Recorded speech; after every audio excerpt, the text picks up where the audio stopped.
a mistura de samba.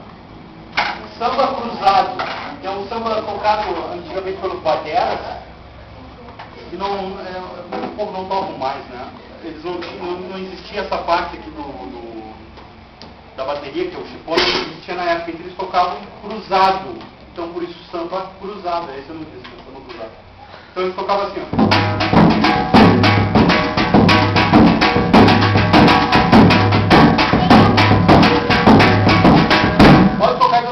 Que é que nem o surdo de escola de samba, né?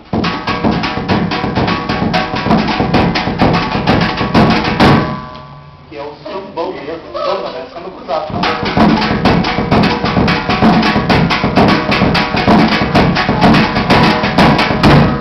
Feito?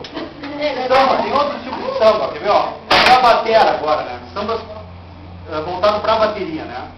E aí eu preciso de um outro cara tocando percussão, né? Então fica assim, ó.